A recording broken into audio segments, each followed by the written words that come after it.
Yang pertama saya coba mau ulas dulu tentang ini menarik Bapak Ibu. Jadi di luar sana saat ini sudah jadi trending tagar gugur massal P3K. Itu menarik.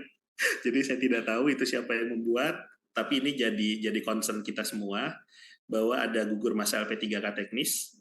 Apakah akan ada kebijakan rankingan seperti di tahun 2018, saat 2018 kalau tidak salah itu seleksi CPNS ya.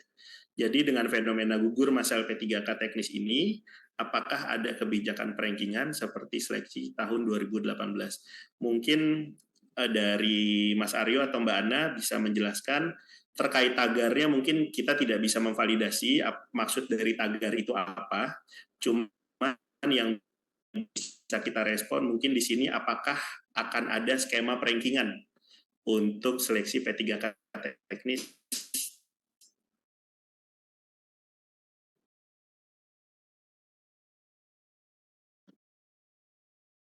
Oke, izin ya teman-teman, untuk fenomena ini saat ini kan Menteri Pendayaan Aparatur Negara dan Reformasi Birokrasi atau Menpan RB telah meminta BKN untuk membuat simulasi nih dan kajian terkini terkait dengan kelulusan di dalam seleksi P3K.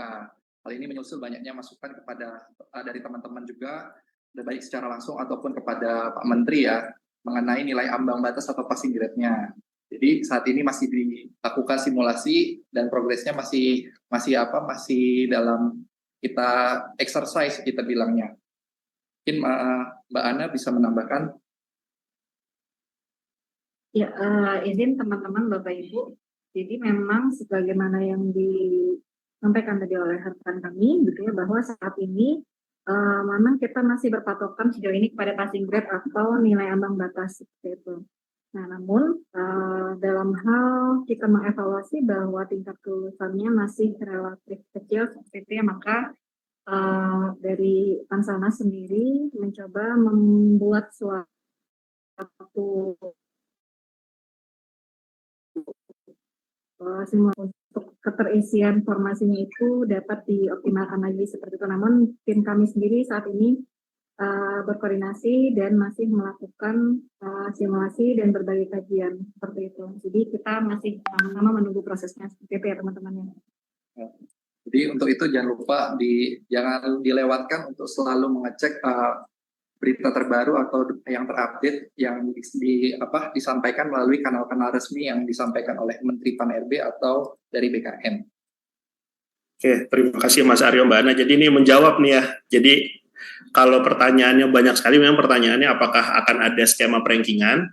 Jadi saya ulas lagi atau saya tekankan lagi, pasca kemarin Pak Menteri dan Kepala BKN menyampaikan pernyataan, mungkin ya teman-teman juga mungkin sudah pada melihat bahwa akan ada kebijakan yang merespons rendahnya tingkat kelulusan mungkin ya dari P3K teknis, cuman kebijakannya seperti apa, mohon doanya teman-teman di BKN saat ini sedang menyusun, sedang melakukan exercise tadi ya yang dibilang Mas Aryo. Jadi semoga dalam waktu dekat hasilnya dapat kami sampaikan ke Panselnas. Seperti itu.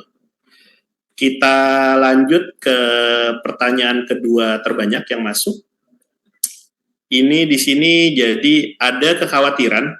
Nah, ini ada kaitannya tadi dengan yang nomor 1. Jika nantinya ada kebijakan rankingan, apakah hal tersebut akan mempengaruhi kelulusan peserta yang sudah lulus passing grade atau dapat statusnya P/L.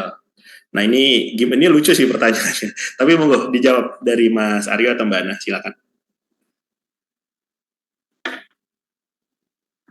Ya, nah, izin lagi ya teman-teman ya. Jadi jika memang terjadi seperti itu ya penyesuaian, dalam hal ini penyesuaian nilai ambang batas atau passing grade, sebenarnya tidak perlu dikhawatirkan apakah nantinya yang dari sebelumnya berstatus telah lulus menjadi tidak lulus seperti itu, karena yang kita sesuaikan dalam hal ini adalah nilai ambang batasnya seperti itu. Jadi kalau bukan dari ada faktor yang lain gitu ya, jadi kalau hanya sekedar menyesuaikan nilai ambang batas, maka tentu saja hal ini tidak akan mengganggu kepada kelulusan yang sebelum dilakukan penyesuaian passing grade seperti itu, Mas Berry. Jadi kita coba nantikan aja gitu gimana formulasinya supaya bisa optimal seperti itu ya seleksi kali ini gitu. Jadi jangan khawatir rekan-rekan sekalian gitu yang sudah dinyatakan lulus seperti itu tidak akan terdampak dengan adanya penyesuaian passing grade ini. Gitu. Baik, terima kasih Mbak Ana. Mas Aryo mungkin mau nambahin? Jadi kalau yang dipikirkan ini kan lebih kepada yang masih belum lulus passing grade ya, karena yang membataskan kita lihat kan mungkin ada jumlah secara persentasenya tidak banyak ya. Jadi yang kita pikirkan itu adalah bagaimana caranya passing grade ini bisa menyesuaikan dengan nilai-nilai yang sudah yang sudah mengikuti seleksi. Gitu. Oke. Jadi kita boleh ya berandai-andai di sini ya. Jadi karena pertanyaannya juga berandai-andai karena kita belum tahu, karena baru saja kemarin Pak Menteri dan Pak Kepala BKN menyampaikan akan ada kebijakan skema untuk merespons tingkat kelulusan P3K yang rendah. Kemudian kita berandai-andai akan ada perankingan, bisa dikatakan begitu ya, ini masih berandai-andai. Nah, apakah nanti perankingannya mempengaruhi teman-teman yang sudah lulus, itu dapat kita sampaikan tidak mungkin ya.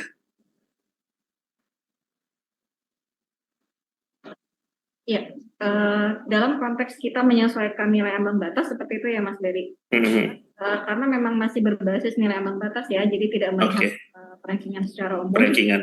Ya, jadi kalau dari sisi data seperti itu ya, hal yang seperti itu tidak terjadi seperti itu Mas Berry. Karena ya harusnya kan yang kita lakukan selama ini adalah dalam pengolahan adalah kita menjaring dulu peserta-peserta yang memenuhi passing grade baru kemudian dirankingkan seperti itu. Jadi berandai-andai pun bisa kita katakan yang berandai-andai rankingan pun itu kayaknya sedikit kemungkinannya ya. Yang benar itu penyesuaian nilai ambang batas begitu ya. Ya, nah namun tetap di ranking Mas Berry. Jadi setelah kita peserta-peserta yang memenuhi nilai ambang batas, baik itu dari yang awal ataupun yang mengalami kelulusan setelah disesuaikan nilai ambang batas, nah setelah itu baru kita ranking seperti itu. Baik, siap. Terima kasih Mbak Ana, ini sudah cukup jelas berarti pertanyaannya. Apakah sebenarnya yang ditanyakan tadi di yang disampaikan oleh masyarakat, apakah kebijakan yang akan diambil akan mempengaruhi yang lulus? Itu tentu saja tidak begitu ya. Kemudian yang dilanjutkan, apakah hal ini sama seperti yang dilakukan di 2018? Nah, saya mau ke Mas Audit dulu nih, karena mungkin beliau yang banyak pengalaman. Gimana Mas Audit? Apakah sama skemanya dengan 2018 saat CPNS? Kalau kita pernah melakukan tahun 2018 tentang, kalau tidak salah ya, waktu itu adalah P1 dan P2 ya, itu sebagai salah satu opsi, tetapi nanti semuanya dikembalikan kepada di rapat Panselnas. Jadi kita memberikan beberapa opsi tentang reformulasi nilai ambang batas, baru nanti keputusan mengambil yang mana yang paling baik dari pemenuhan. Jadi kita melihat sebenarnya salah satu faktor kenapa ada reformulasi nilai ambang batas itu karena tadi sudah disebutkan Mbak Ana bahwa sedikitnya persentase dari kelulusan. Sehingga ini akan dilakukan reformulasi apakah NAB-nya ini terlalu tinggi ataupun hal-hal yang lain, sehingga nanti akan dilakukan seperti itu. Tapi nanti kita lihat dari hasil dari keputusan dari rapat Panselnas. Oke, terima kasih Mas Audit. Jadi semua opsi kita jalankan ya, tapi nanti keputusan akhir ada di rapat Panselnas. Nah, karena memang Mas Audit dan tadi teman-teman sudah menyinggung apa itu Panselnas, nah ini kita mau sedikit menjelaskan lagi nih ke teman-teman di luar sana bahwa memang terkait seleksi rekrutmen ASN, mau itu dari CPNS ataupun dari calon P3K, memang pemerintah secara umum itu tergabung di dalam Panselnas ya, atau Panitia Seleksi Nasional. Nah, Panselnas sendiri itu gabungan dari banyak instansi, banyak kementerian lembaga, jadi tidak hanya BKN.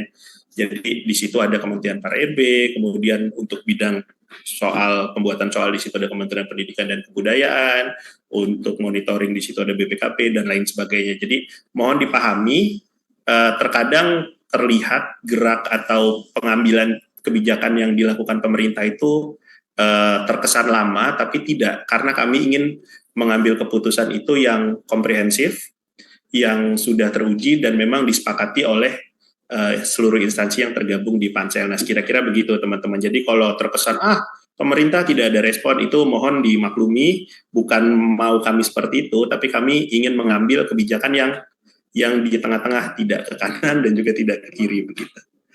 Oke, mudah-mudahan berkenan ya teman-teman.